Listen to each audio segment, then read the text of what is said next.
Good evening and welcome all. Before we begin, may I advise of a few housekeeping issues. I would like to remind members that under the Council's multi-location meetings policy, this meeting will be recorded and uploaded to the Council's website as soon as possible after the meeting. For remote attendees, please use the raise your hand function if you wish to speak. For attendees in the chamber, please let me know by raising your hand when you wish to speak. Should you have any technical issues during the meeting, please contact the Democratic Service Officer. Thank you very much, which takes us straight on to the meeting of Healthy Living and Social Care Scrutiny Committee, Tuesday, the 9th of July, 2024 at 5 p.m. And agenda item 1 is apologies for absence. Do we have any? Yes, Chair. Apologies have been received from Councillor Stallard. Thank you, and I think a few people are on their way and hoping to get you, and they've been delayed. Yep, thank you.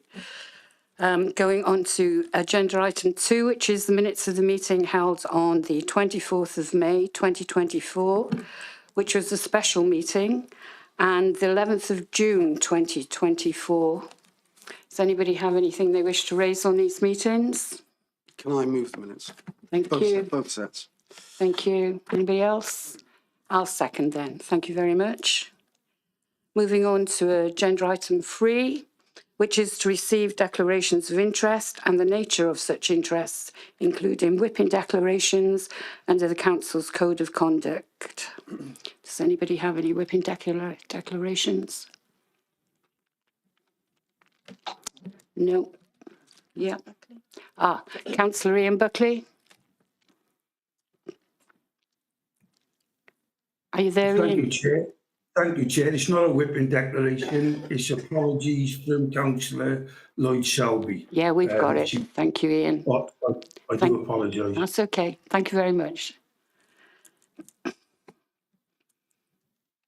Right, moving on to agenda item 4, which is the development of Corporate Plan 2025-2030, panel performance assessment and annual performance calendar 24 to 25, which is going to, is come to us for any comments that we might like to make, any issues that we wish to let Cabinet know about. Does anybody have anything they wish to raise? Or any questions they wish to ask? Would you like Lance to introduce the Yeah.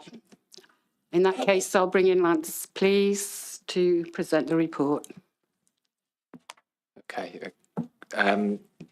Hopefully you can see the presentation. The presentation is actually quite long, so I'm going to try and whiz through it fairly quickly because you have the detail within the report that you have. Obviously, the report sets out the annual performance calendar for the council and it outlines the activities that will be subject to review by members over the year. It also includes the development of a new corporate plan for 25 to 2030 and the arrangements for undertaking a panel performance assessment.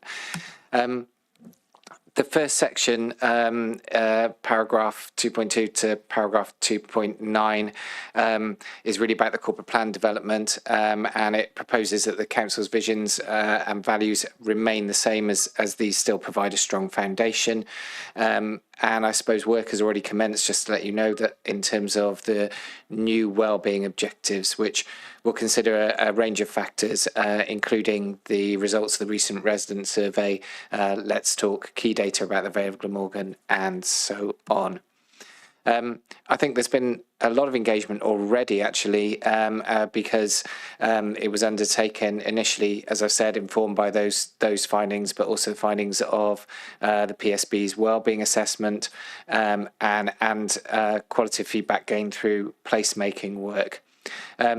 So the initial engagement focus has been on that internal development and consideration of draft objectives, and engagement has been undertaken with cabinet members, chief officers and the strategic leadership team. Following that, engagement includes elected members through the Members Champion Network, the PSB, the Equalities Consultative Forum, the 50+ Forum, the Youth Council, and potentially follow-up engagement activities linked to the Let's Talk and partnership work with the Vale Food Bank, and attendance at a number of public events.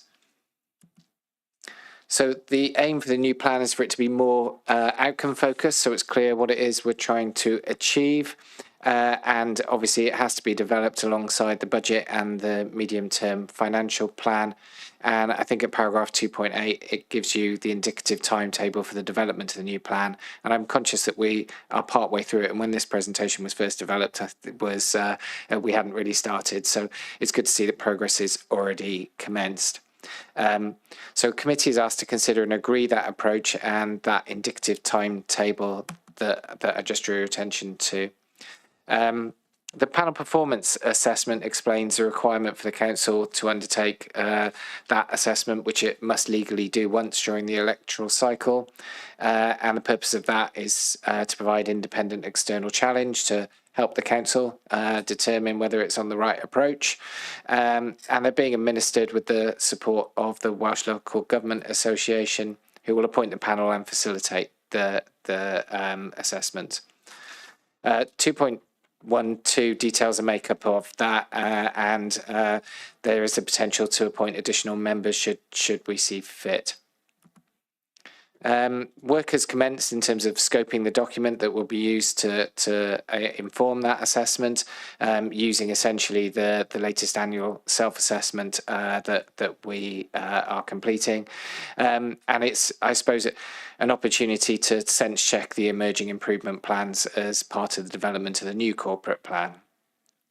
So again, committee is asked to consider and approve the proposed scope of the council's PPA and the timetable detailed at 2.19 in the report.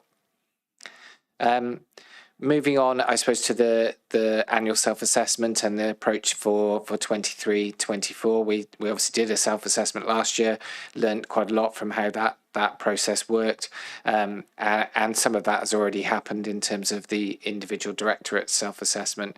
You'll be aware for the Social Services Directorate, you're going to have a director's report, which essentially is a probably larger and more detailed self-assessment than this element of the overall council's one. So I'm not going to dwell on that in detail now, otherwise I'm going to end up repeating myself. I think in terms of other learning from 2023, we wanted to consider the review findings from last year's annual self-assessment, and I suppose that will be at the end of the process for consulting on the self-assessment report, and that has been informed, as I said, by that wide range of engagement and consultation activity already. At paragraph 2.30, it outlines the proposed annual performance calendar, and again, I suppose I would hope if anyone had any comments or queries with that we could raise them here again.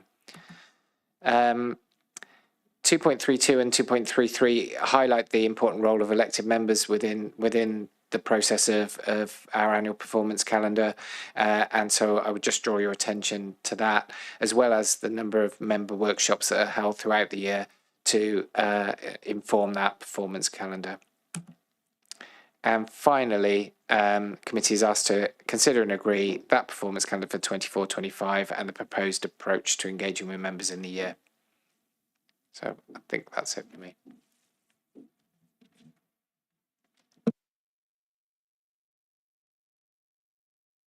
Thank you, Lance.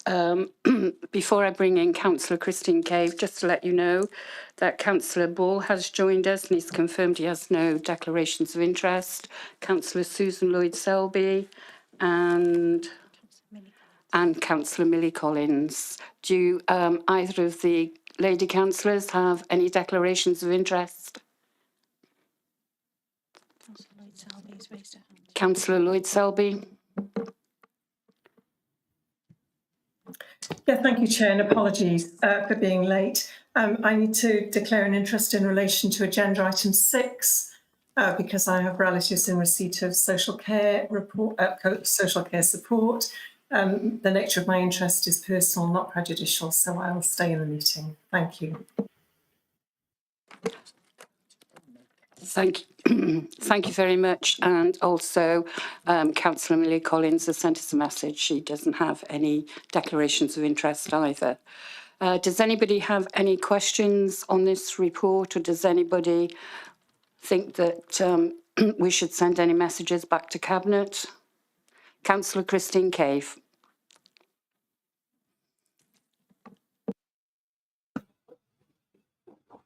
Thank you, Chair.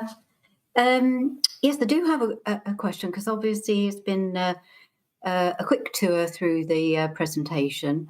And just a note that obviously we want as wider engagement on this as possible. And I have a question on the engagement of members. It was mentioned several times through the presentation, but I was particularly interested in the fact that members' engagement would take place by the Members' Champions Network. I wondered if somebody could give me some more information about the makeup of that, and how other members will then be engaged alongside that. So what I suppose I'm asking, how is that engagement different for members that are not in the Champions Network to the members that are? Thank you, Councillor Cave. Lance?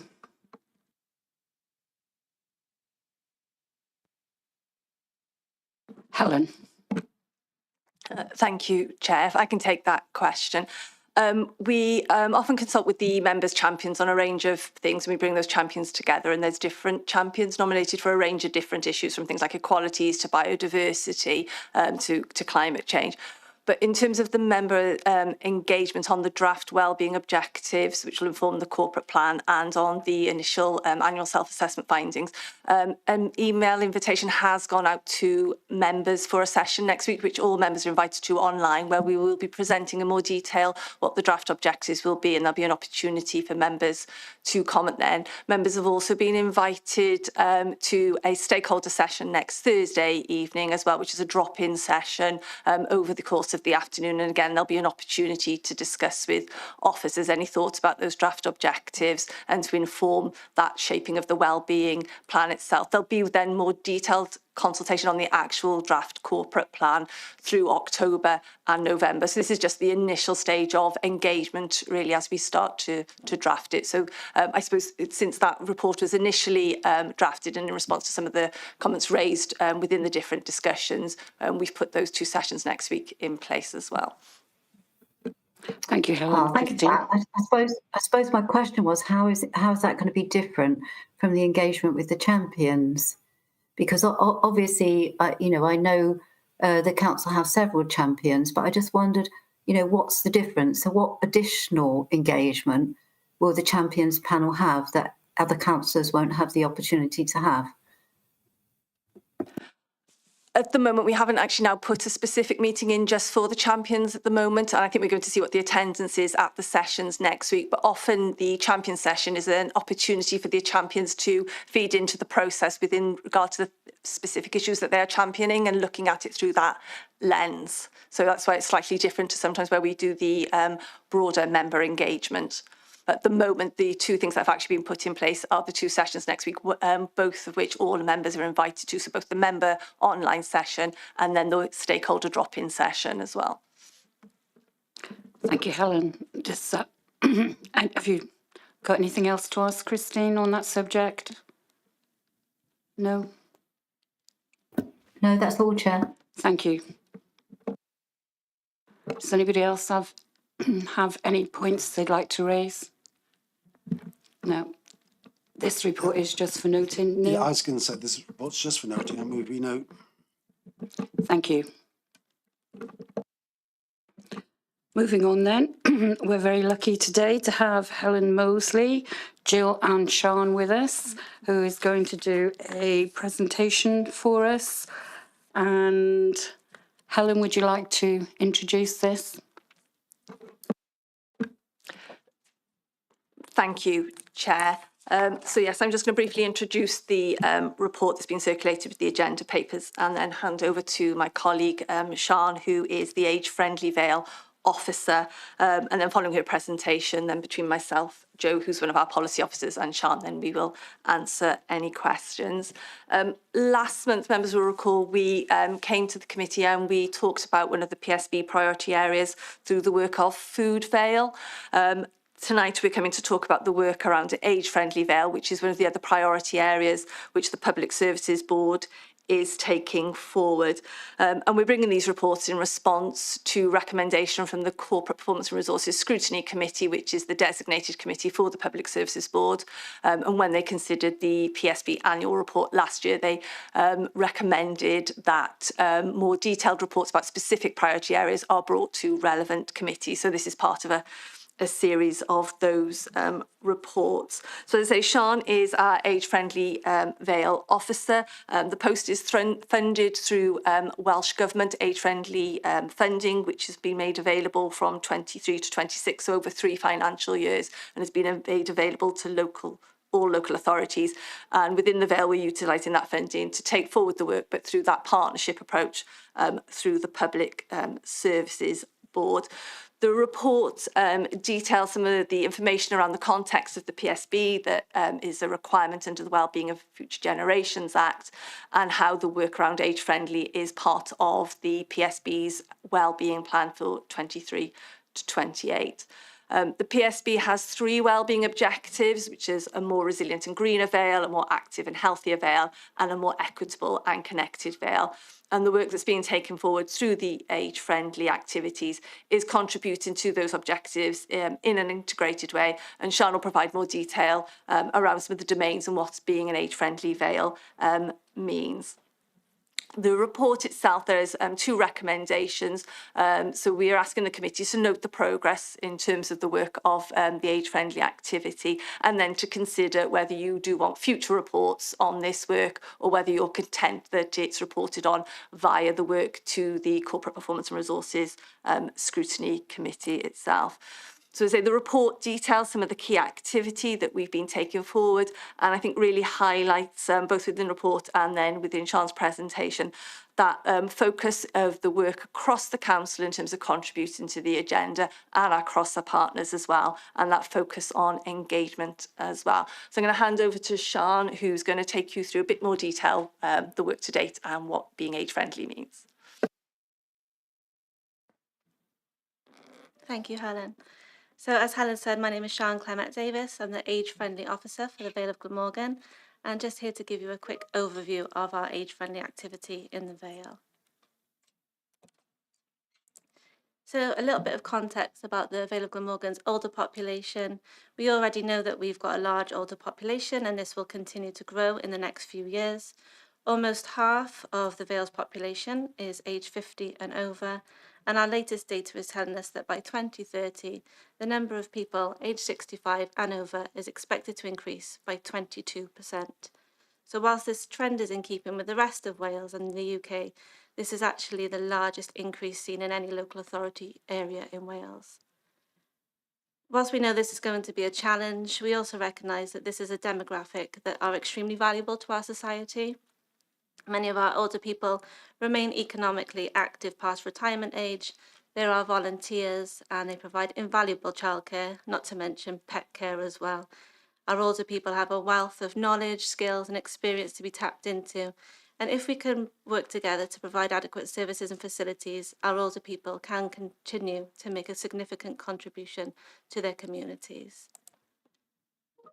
In terms of the national context, as Helen mentioned, there's been annual funding of £1.1 million allocated by Welsh Government to all 22 local authority areas in Wales, and this is primarily to fund a dedicated age-friendly post, working towards becoming part of the World Health Organization's global network of age-friendly cities.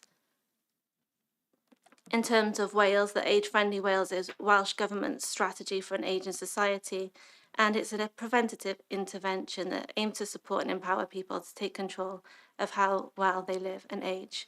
And just to stress again that we really need to see ageing as a positive concept. In terms of the age-friendly community, so it's really important that we work together now as partners to build on the really great work that's been seen across the Vale. And this is why becoming an age-friendly community is a priority work stream in the PSB's Wellbeing Plan.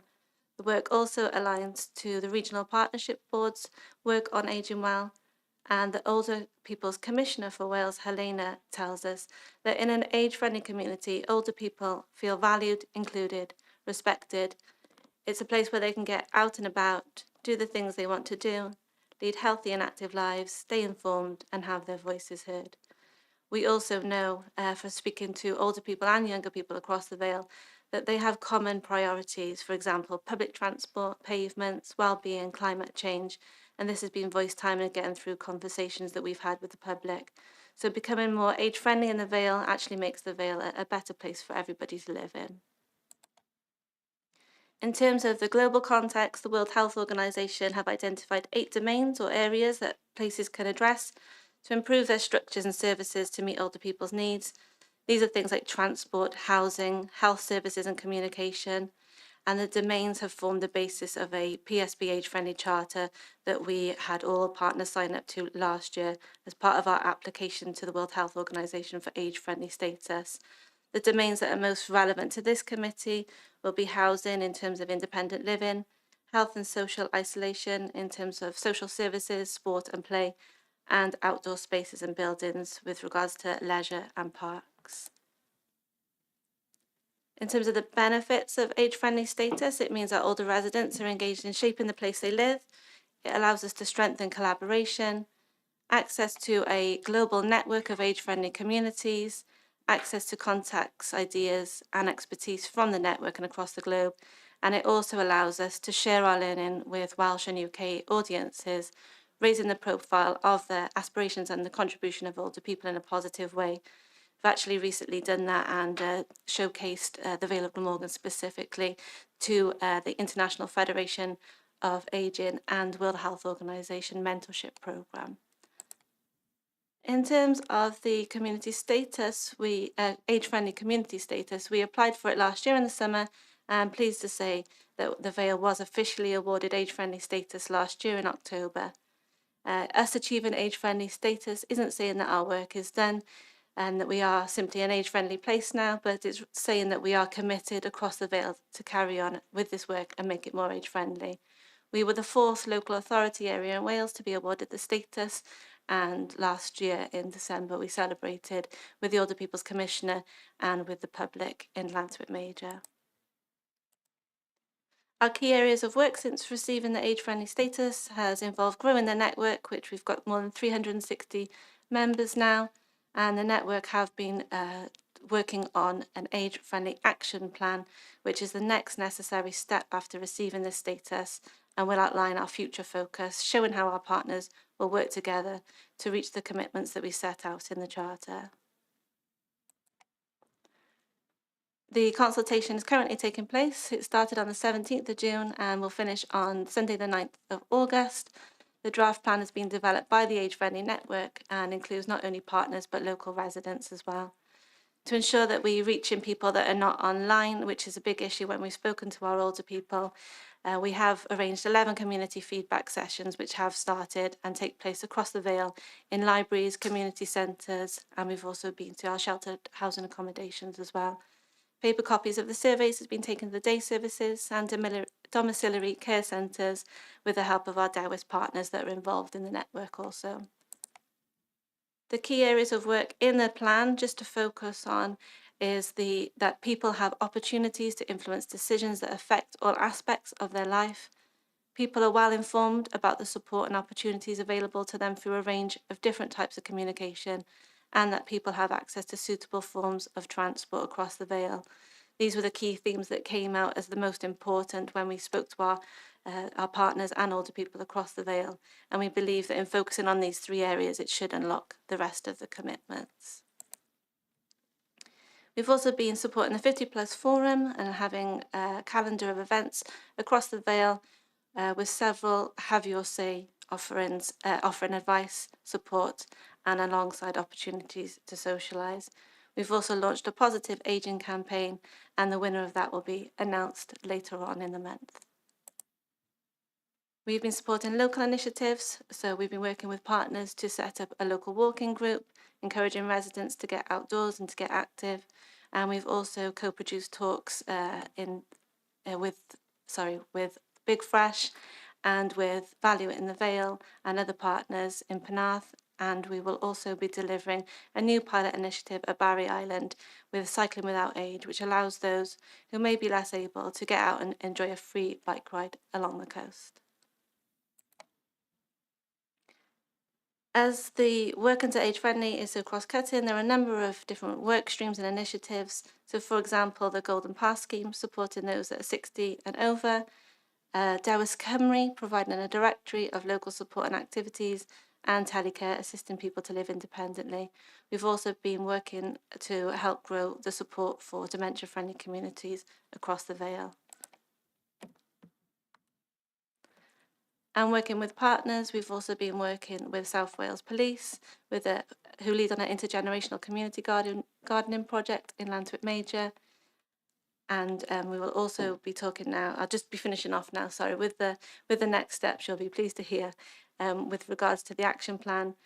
Once the action plan consultation has concluded, we will be considering the feedback from the consultation, finalising the action plan, which will need to be formally signed off by the Public Services Board, and the time frame for that will be in the autumn. Once that's happened, we can begin the formal publication and the launch of the plan and carry on working on the activities that have been agreed on by the PSB.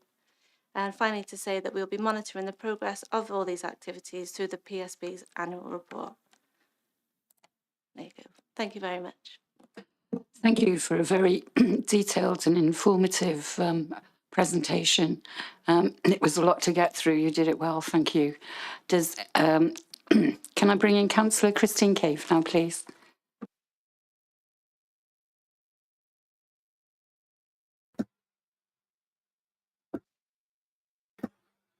Hello, Sean. Thank you for your report. I do have a few questions, basically focused around my own ward in Landau. Obviously, I note that you want to help people to be well informed and to gain access to things in their community and to stay active and healthy and have their voices heard. So I wonder if you can tell me what activities or engagement you're having in my ward, because we don't have a library, and we don't have a bus service. In actual fact, Green Links is the only way people can get about that don't have a car. And at the moment, the Green Links service has been very intermittent, because I understand we've had a lot of problems recruiting volunteer drivers. So access is very limited to people in my ward, and I wonder what activities you've planned and what ways that you're reaching out. I know when I asked the question before at a previous meeting, I was told one of the ways that you're engaging, not you yourself, but the council, was to put leaflets in bus stops. Well, we don't have any bus services in the ward. So again, I'd be really interested to find out how you're managing this engagement with the elderly in my ward. Yes. Hi, Councillor. Sorry, I'm going to answer that question if that's okay. So I work with Sean on the age-friendly work. So absolutely. So Sean kind of ran us through really quickly, roughly how we're trying to promote the draft consultation. So I know that you said there isn't a library in your ward, so they won't be able to access through that method. But we have used some grant funding to get leaflets printed, which have QR codes and the telephone number for the contact centre. So we'll be going around putting those up everywhere and anywhere on community notice boards and using our partners to forward this information to their networks as well. So that'll hopefully be reaching a lot more people rather than us obviously directly kind of rocking up in the local spaces, but we will be able to reach them then through promoting the online survey, and you could get a hard copy through calling the contact centre then as well. Thank you, Jo. Christine? I'd be interested to know how many of the people in the ward use QR codes, and I'd also be interested to know how many of them actually get this leaflet in the first place. There are community boards up around the ward. There's one here in Landau, there's one in Colwinston, There's one in Sigginston, Langarn, Trowse. But I don't believe that these leaflets have been put up as yet. So again, I'll ask you the question. I'd be really interested to know, maybe not tonight, but at some feedback at some point, how the elderly or in my ward have been contacted. Jo? Yeah, sorry, thank you. It is a work in progress. The consultations spanned over 2 months. We are definitely doing our best to get out and about with the leaflets, and we can make sure that we do a check to make sure that they are accessible. And as I said, I take your point on board about the QR code, which is kind of why we've included the contact centre's phone number there. So if anybody wasn't online, they are able to access and have their voice heard in that way. So we can definitely make a note of how many people access the consultation through the contact centre, and we're happy to share that information once it closes. Christine? No, finished. Yeah, I think the difficulty is with people of a certain age, and I'm wondering whether I should have declared an interest. This is affecting myself and Neil here. It still amazes me today how many people do not know how to access by phone. So I think you're going to have to publish and also flood the market with these leaflets. But if you could bring a report back when you have done this and you've gathered all the information, we would very much appreciate it. Councillor Russell Godfrey. Thank you. And firstly, thank you for a very interesting and insightful report. The point I'd like to make, being a councillor, and it's a point of frustration that I found since I've been a councillor, there's an immense amount of support out there, particularly for the elderly, in, for example, Green Links, Age Connect. But you have to really delve and rely on speaking to other people to find out where these places are.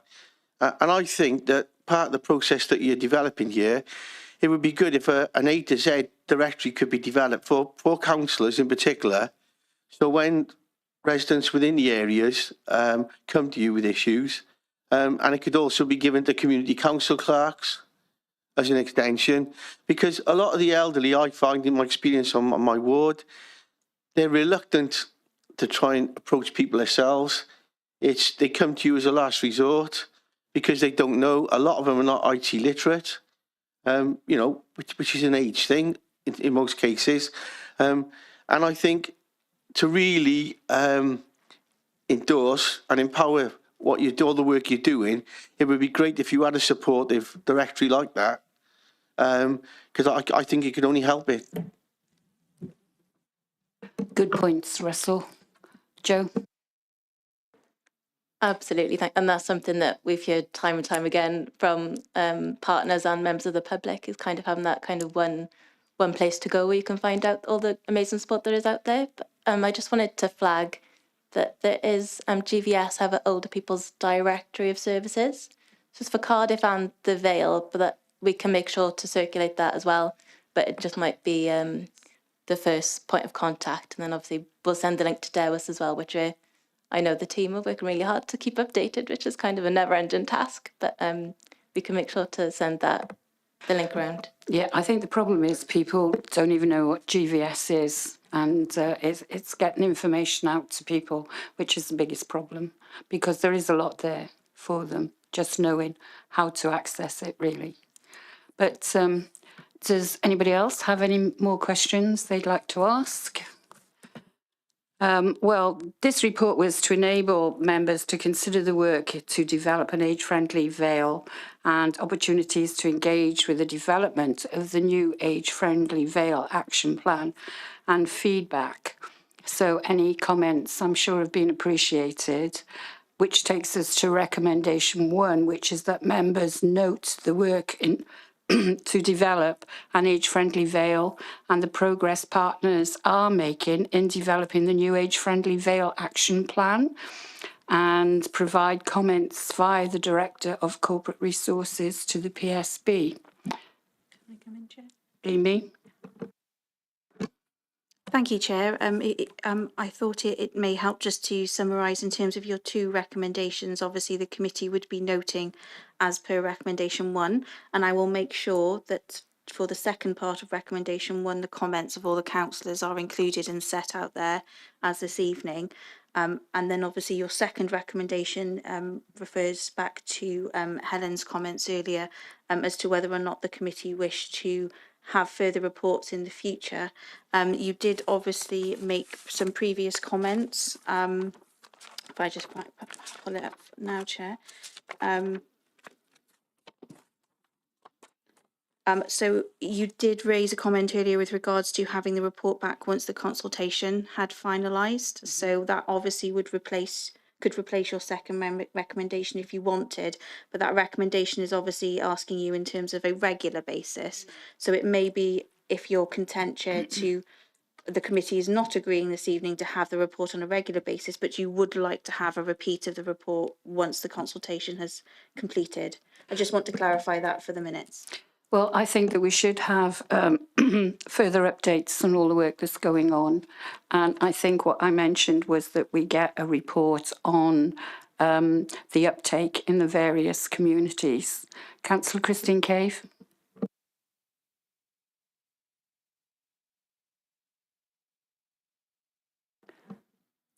Christine, did you want to come back in, Christine, on this subject? Yes, I'd like to second that, Chair. Thank you, Christine. Yes. Thank you. Okay.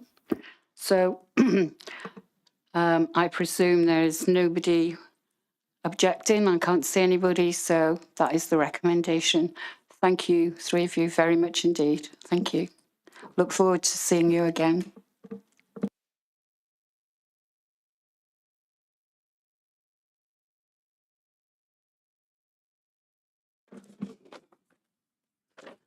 We're just waiting for the ladies to leave. So can I just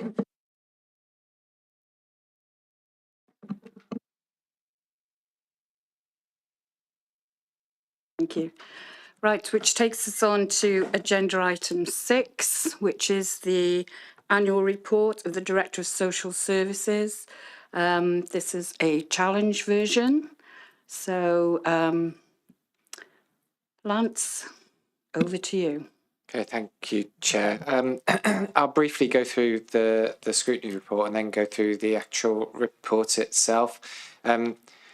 I'm aware not all committee members may have seen one of these before, but every year, as I said earlier, I'm required to produce a director's report, which essentially is a self-assessment of the position across the directorate. I don't do that by myself. I obviously rely on the management team that I work with to help pull information together and in terms of developing the priorities that you'll see within the report as well. It is my report, but it's coming here to scrutiny, and I will take it to Cabinet in September. But it's coming here now as a challenge version, so that if anyone has any feedback, then I would be grateful, because I'd like to consider that in terms of potentially developing the final report.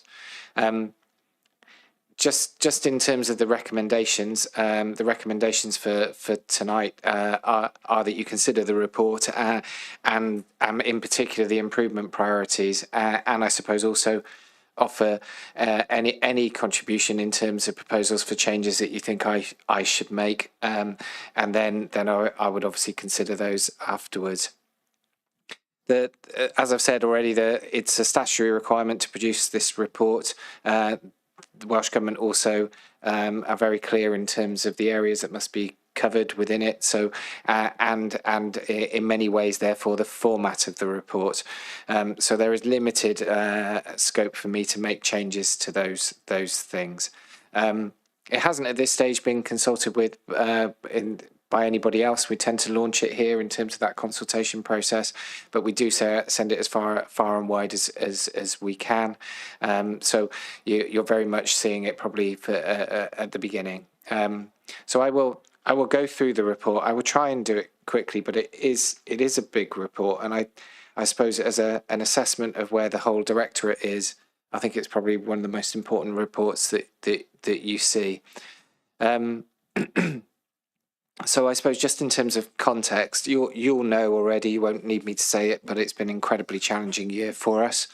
The legacy of lockdowns, cost of living and challenging demographics, some of which you've just seen, has resulted in ever increasing demand, and that is having a significant impact on our ability to manage our finances. And I suppose those finances are also increasingly limited too. I would also add in some difficult staffing challenges in particular areas as well. That said, over the year, I think there's some incredibly amazing things that we've done and some real work that I'm really proud of. And one of the ones that I would particularly draw your attention to is the work of the PPE team that was formed, obviously, as a response to the pandemic, but has now closed, and it closed in March this year. And I have absolutely no doubt whatsoever that the work of that team contributed to saving lives in the Vale of Glamorgan. So I would like to take this opportunity, if I can, to thank them, many of whom were volunteers as well as members of staff. We've also, in this last year, supported the independent sector to increase the capacity and availability of domiciliary care. That was an issue that you, if you were here a few years ago, would know was a major problem for us and was causing all sorts of difficulties. I'm really pleased that is no longer the case. It's currently taking an average of 2 days for us to turn those things around. Again, as a report that you had fairly recently as committee members, but highlighting that, I think that's a really positive improvement. One of the, I suppose, more value-based things that we've been trying to do all the way through is to increase the control our service users have over their care and support, putting them more in the centre of those arrangements and progressing our strengths-based models. And I think as you read the report, hopefully that is interwoven all the way through.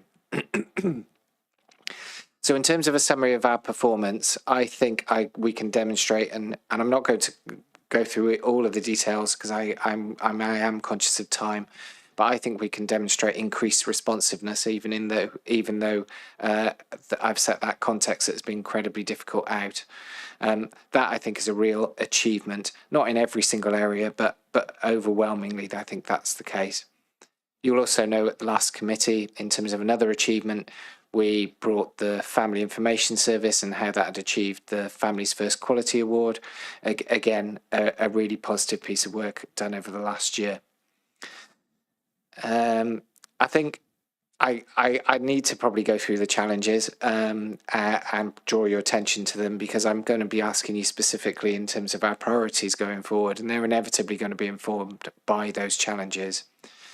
So firstly, I suppose if I look at the challenges in children and young people, you'll be aware that we've continued to experience significant increases in demand, and that for care and support, and that is reflected not just in numbers but also in complexity of the arrangements that we're involving ourselves in. And with that increased level of demand, that's also increased the number of children who've required to be looked after. And that, again, has had a knock-on impact on our existing resources and in terms of placement availability, but also funding. You'll also know that recruitment and retention of social workers, particularly in children's services, is a challenging context also. In adult services, and again, you've seen the demographic challenge. I think that probably explains most of the challenges in adult services, because complexity and volume, again, is continuing to increase. We also have something that we probably don't talk about very often here, but some fragility in our approved mental health service. That's normally where social workers go on to do additional training, and it enables them to be involved in Mental Health Act work, which often means that people have to be taken to hospital against their will. We are involved in that work, and we have to make sure we have sufficient approved mental health professionals to do it. That's a real challenge. We also have, I suppose, challenges in terms of recruitment and retention in our care homes. We also have some issues, I suppose, in terms of monitoring the quality of our externally commissioned services, and another thing in terms of safeguarding, particularly, I suppose, an increase in volume of Section 5 referrals. And that Section 5 referrals are allegations about practitioners and people in trust. And people in positions of trust. And that work takes place in our Resource Management and Safeguarding Division.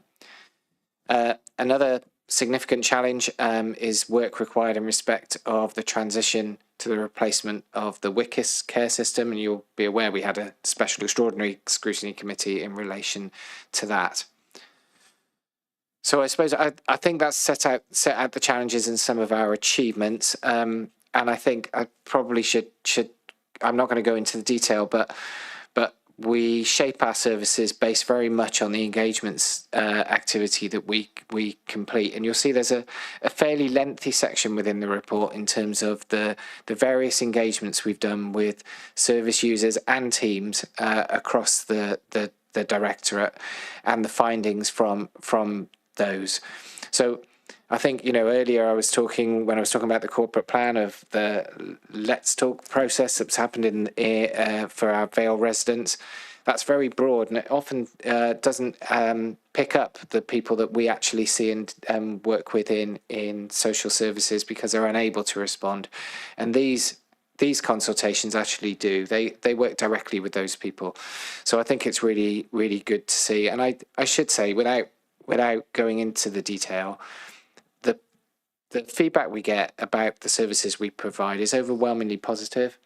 There are issues of suggestions of where we can improve them, and of course we will take those very seriously. But that's really, really good to see. Sorry, I'm just scrolling through all of those at the moment, so I will get to the other bits, I suppose, in terms of compliments and complaints.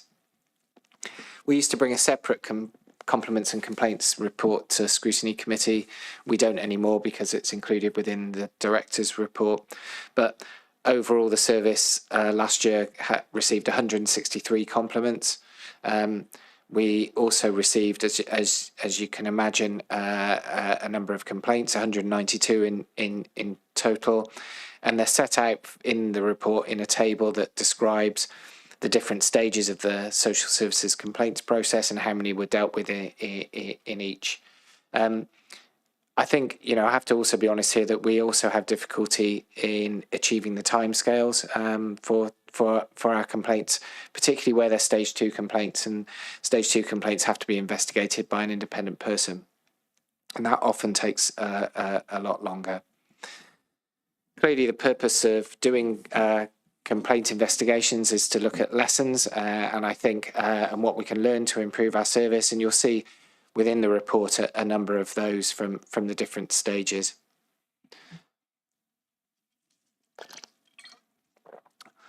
And then I suppose I get into what I see as the core part of the report, which is the 6 wellbeing standards, and that's the standards that are set out by Welsh Government. We last year put priorities against them, and what you see in this section of the report is what the work we've done to achieve them. And I think what you see when you look through them is that they have generally all been achieved. There are some areas where progress has been difficult, maybe not quite as fast as we would have wanted to. But I'm not going to go into each of those in any detail, other than, I suppose, to pick up a point that you raised earlier, which does come through in priority 1, really, which is about reviewing and enhancing our information on StaffNet, DEWIS, and the public-facing website. So DEWIS is a resource that you can use in your communities. And so I'd be happy to demonstrate it for any member another time, but there are currently well over 1,000 resources on DEWIS that are available to people in the Vale of Glamorgan. It's online, but it does enable people to search using a number of different criteria, but also their postcodes, so they can see the services that are very local to them. And I suppose we're seeing over 20,000 detailed views of those every month at the moment. So that is primarily where those things are being picked up. Like I said, I'm not going to go through each of the priorities that we have, but I'm obviously happy to take any questions that anybody may have. And again, sorry, I'm just going to get on to the next section of the report, which is the workforce developments. And I suppose, again, you know, we haven't sat still when it comes to working on the challenges we've had. So I mentioned earlier some of the challenges around sufficiency of social workers, particularly in children's services. And we have maintained a commitment to growing our own. We've done that very well. You'll see in the priorities for next year, we've put one of them is to continue to work at that at an even increased pace. We've also, in terms of staffing, had a Fast Track to Care recruitment programme, which is about encouraging and training new starters in care roles. And I think the other thing I should bring to your attention is that the Vale Council is a Home Office approved sponsor, and the care homes have been able to recruit several foreign nationals into long-standing vacancies. I think the other part that we've done in terms of some of the developments for our workforce, particularly, is been implementing the Welsh Government's Trusted Assessor strategy. It's something that through our integrated arrangements we were already well placed to do and had already started, but that enables people from different professions to help to complete assessments, and rather than us starting from scratch and doing them anew. As I said earlier, our workforce priority for 24-25, I think the main one is about offering as many more staff the opportunity to undertake training to become social workers. And then I suppose the next part I would draw your attention to is the financial resources. I know I've mentioned that we have had a very difficult year, but I would like to say that we have a really robust and effective way of monitoring our budget. We've known it's being overspent throughout the year. You've had reports here from finance colleagues regularly that report on that. The only, I suppose, in terms of an explanation, we have had unprecedented pressures this year on top of what was a very difficult and challenging allocation, and exceptional cost rises across the board. Repeated years of high inflation has meant that we this year overspent significantly across all areas. That is the first time the service has overspent in my 7 years as director, but it's obviously a real concern for me. But this is the most worrying financial period I've ever encountered. In terms of the actual detail of the finance, there is a table, and I'm really sorry to say that finance colleagues haven't been able to complete that as yet. So the information that's in there is from the previous year. So that will be updated in due course. The report also goes into our partnership working, how we work corporately, and so on. And I'm not going to repeat that because it's come up earlier. I should. Again, a report that came here was the CIW progress against our performance evaluation inspection. So you know already that we've made really good progress to completing those areas for improvement. What you may not know is that CIW also complete much more focused inspections of specific registered services. And in the last year, they've done that at our Community Resource Service, Tydovern Care Home, Southway Care Home, and Cartref Carey Care Home, and all of them were very positive about the services we provide for our residents. They're all publicly available if you wanted to see them. I've given a very brief update in terms of Welsh language and progress I think we're making in terms of staff improving their knowledge and I suppose confidence in speaking Welsh. And then I suppose that there's also a part about partnership working and collaboration. And I think there are a number of areas, again, which Scrutiny Committee will have seen in terms of the market stability report. But also, I think some of the good work that's happening with our Vale Alliance or the Pan Cluster Planning Group, where we're working much more closely with our health colleagues. And again, recent work that's happening with partners in the third sector in terms of us establishing something called a Section 16 forum, which is where we're looking at how we are currently spending our money, and particularly with the third sector in terms of whether we could look to grow some of that. So I suppose looking forward and towards very much the end of the report, you'll see 11 suggested priorities. I'm not going to read them out because there are too many of them. And you'll also see the links to the reports that I just mentioned and any kind of further information that sits behind this. So sorry, I tried to do that quickly, but there was a lot to get through, so I'm sorry if it sounded like me talking too much. Oh, that's wonderful. Thank you, Lance. I've been through this report with a fine-tooth comb, as you can imagine, and first of all, I'd like to send our sincere thanks to the ex-COVID team for all they did. I think you were quite right in saying about the tremendous achievements that you have done. I was very, very impressed, especially with the underfunding pressures that you're up against. And I think what you've done for the small amount, really, that you've overspent, I think you've done an incredible job. Please congratulate all your staff on everything that they've done. I know they work extremely hard and they should be thanked for all the work they do. And you have had a lot of challenges, and I think under the circumstances, you've done a great job. Can I bring in Councillor Russell Godfrey, please? Thank you. I'd also like to congratulate you on a very comprehensive report and congratulate your staff on the work that they've done. The question I wanted to ask, which I think would be of interest to everybody, we all know we can't please everybody all of the time, and you mentioned a figure of 192 complaints.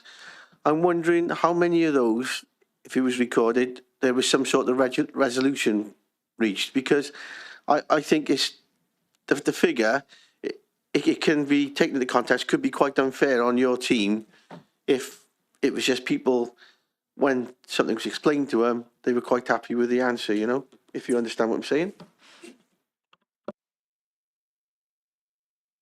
Yes, I do. That's a really good question. And people rarely respond after we respond to a complaint saying that they're happy. I suppose what I take to be a considered response is that they don't come back to us again. And I think, and maybe I should have drawn a bit more attention to it, but the report has various columns. So we get inquiries, and I suppose at that stage it's not sure necessarily whether it's a complaint or not, but somebody's like, well, might be saying, where's my care company, or, you know, why haven't I got this, or so if we can instantly resolve them, which we often can, we don't count that as a complaint, but we do count it as an inquiry, so it's counted in the figures that I described.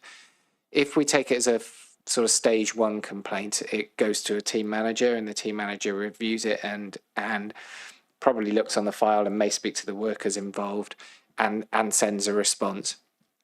So most of those, very few of those, end up going on to a stage two complaint, although people can ask for a stage two right from the beginning. So some people do come to us with a very firm view they should have theirs dealt with independently at stage two.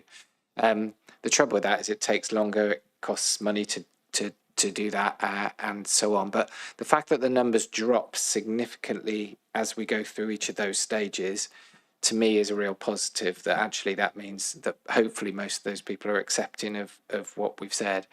I always say to our staff, if we've done something wrong and we should apologise, then please just apologise, say sorry, and accept what it is we've done wrong. But a lot of the time when people are contacting us, they want an explanation more than anything else. And I suppose when you also, the table below it does describe some of the kind of issues that people do. We try to, you know, put them in some categories, and you'll see the kind of biggest ones are people being concerned about the quality of the service or the quality of the communication. So we try and see what we can do in terms of learning from some of that as well. But sorry, it's probably a bit of a roundabout answer to your question, but No, that's fine. It was just I felt that from experience myself with people complaining that such a large figure was in a lot of ways undermining the good work your team are doing And, you know, it might have been once they've explained to people, which is what you said, the complaint's gone away. So in reality, the actual complaints figure, which have been escalated, is quite low, I would have thought. Thank you, Russell. Thank you, Lance. Can I bring in Councillor Julie Lynch-Wilson next, please? I agree with everything said so far. Thank you so much for a very thorough report, and well done to everybody involved. Particularly the COVID support, as I was a recipient of the COVID support, so I can only thank everyone. It was so well organised. I do like the report that it's warts and all, we're not complacent, and looking to improve. So, you know, that is very nice to see, because sometimes you can just see the good, and I don't think that always helps. Recruitment and retention, that is just so difficult, even in where I work with the private sector. I don't know the answers to that, and hope that something sorts itself out. But thank you very much for a very, very thorough report. Thank you, Julie. Can I now bring in, please, Councillor Susan Lloyd-Selby? Thank you. I'm going to do my best, but I've been constantly thrown out of this committee meeting. It's never happened to me before. So if I disappear, apologies. Thank you, Lance, for a really comprehensive report. I think there's an awful lot to celebrate in the report, and I'd add my thanks and my congratulations to all those staff who've worked so hard to make so many improvements. There clearly are priorities, there clearly are challenges. I think the priorities that you set out in the report are the right ones. Clearly, they're focused on what we're delivering for residents in the Vale, as they should be, but they will be dependent upon internal performance. It's not entirely clear to me from the report how some of those challenges that you've highlighted are going to be addressed. So, for example, the concerns around communication, particularly in children's services, it's not entirely clear to me what the proposal is around addressing that. So any clarification on that would be welcome. And my only other comment, Lance, would be the comparative data isn't easy to access. So I looked at the link to Stats Wales to see how our performance compares with other local authorities, and it's really not easy to find that information. So, for example, on the face of it, the 77% decrease in adults waiting for a domiciliary care package is really welcome. What that doesn't tell me is how many adults are still waiting, how long they're waiting, why they're waiting, and how that compares to other local authorities. So I think for some of those key performance indicators that you've highlighted within the report, if possible, it would be helpful to have a little bit more information around that. Thank you. Thank you, Susan. Lance? Thank you, Councillor Lloyd-Selby. That's really helpful feedback. I think you're entirely right. I suppose I'm always having to judge how long I make the report as well, which is, but you're right also in terms of the comparison data. Stats Wales data often isn't available. Often by the time you do see it, it's then out of date because it's the year previous. So there are other sources of data that we use. There's some that we have with Welsh Government that called the checkpoint data. But again, I suppose I always have a slight bit of caution with using that because I'm wary that some of it may be collected differently in different places. But I suppose what I will do is I've taken a note of those comments and I'll see what I can do in terms of the next version of the report. So thank you very much.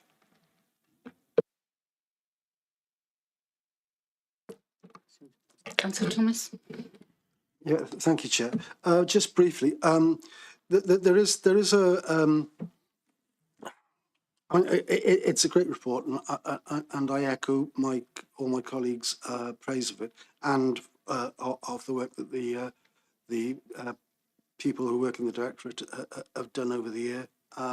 It is welcome. It has been great, and the COVID team as well to deserve mention in dispatches.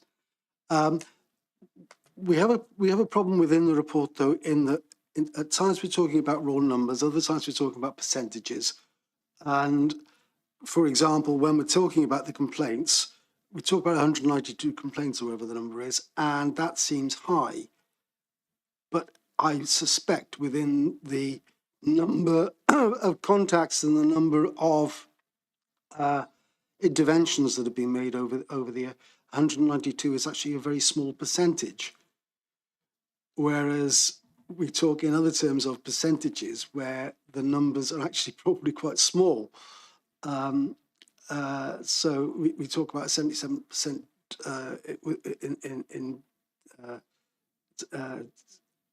children being seen in time, and we don't know what that number of out of what sort of number that is. So we're not kind of comparing apples with oranges, and maybe we need a bit more consistency in the way in which this data is actually given to us, so that we can actually say, well, yeah, actually that's only.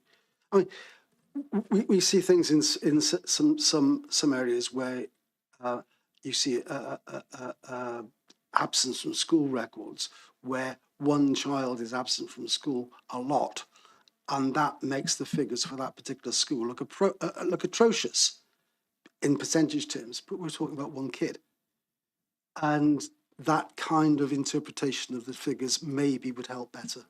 Thank you. Thank you, Neil. Can I bring in Councillor Julie Lynch-Wilson? We will note all this and it will be put into the report. Thank you. Councillor Julie Lynch-Wilson, did you want to come back in? Sorry, I still had my hand up. Okay. It's a bit of a legacy hand, sorry. Thank you, Julie.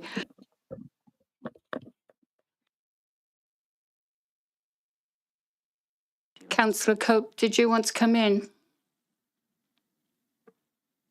Nope. Okay. In that case, I would like to endorse this report, particularly the improvement priorities. Ah, there she is. Sorry. Hi. Okay. Sorry, Chair. I did have my speaker on. Can you hear me now? Yes, we can hear you. Yeah. Okay. We've lost you Leave it again. on. Oh, you're back. Oh. You're back. Right, I'm here. Right. Thank you, Lance, for that report. A lot to be commended there. And there's a couple of things that I just wanted to say. I think it was right to thank the COVID team. Having managed a COVID team in another area for 3 years, I can tell you that some of it was very, very stressful on the team when they phoned people. And so, yeah, they deserve all the thanks that you've given them. I just wanted to ask about out-of-area placements, Lance. I know you've had more referrals, and please forgive me if I can't find it in the report, but I don't know if the out-of-area placements have gone up or not. So that's something that I did want to ask you about. And just to say that I'm hoping with a new government that we're going to see an influx of money for health and social care, because we need it. Lance? Can I ask for a little bit of clarity in terms of out of area placements? Did you mean in terms of the number of children placed, or? Yes, I did. I just meant, has the number gone up, or is it the same, or is it an area? Because I know out of area placements are much more difficult for the family as well, aren't they? Yeah, I would have to check, because we monitor that every month, and it goes through to corporate parenting panel as well in terms of those figures. So I tend not to draw attention to it on an annual basis. Maybe something I could ask my performance colleagues, and maybe we could add in. It's not urgent. We've lost you again, Councillor Cole. Sorry, it's not urgent, Lance. I just thought it's worth keeping an eye on if it's getting higher. Thank you, Councillor Cope. Thank you, Lance. Neil Thomas. Yeah. Just to say an answer to that, Councillor Cow. We had a corporate parenting panel meeting last night. Although these figures weren't actually presented, we had figures in a different form from the way we normally get them. But if you look at the corporate parenting panel papers that are online on the website, you'll see that those figures have been presented regularly over various meetings, and you'll be able to find them on that. Thank you, Neil. So therefore, if there is nobody else, I would like to, as I said earlier, endorse these papers for social services as set out in the Director's Annual Report for 23-24. Thank you, Councillor Godfrey.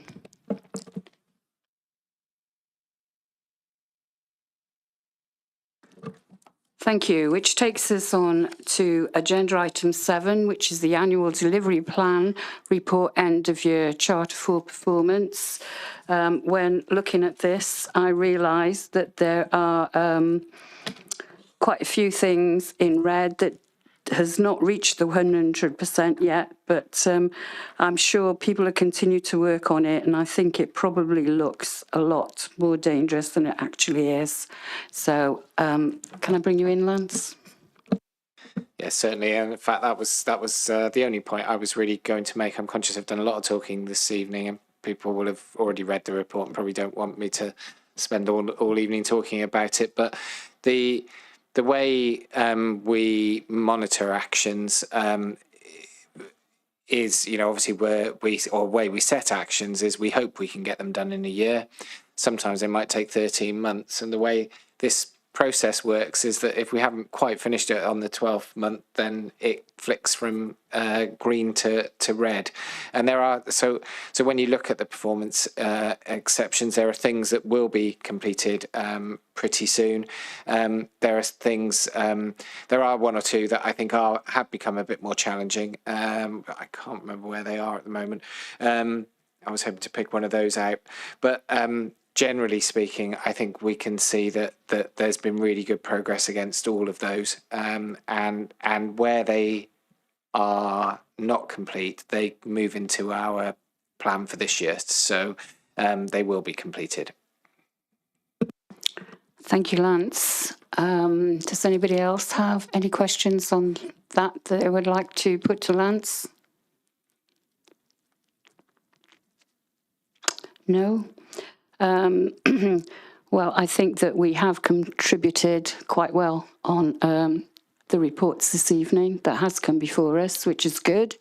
So I have no items that are urgent. So good night, everybody. Thank you very much for your attendance. And the next meeting, I believe, is September the 16th. Thank you very much. Oh, 10th. Chair, could I just get a seconder on the last recommendation? Russell did it. Thank you. Yeah, thank you. So thank you, everybody, and good night. Thank you, Lance.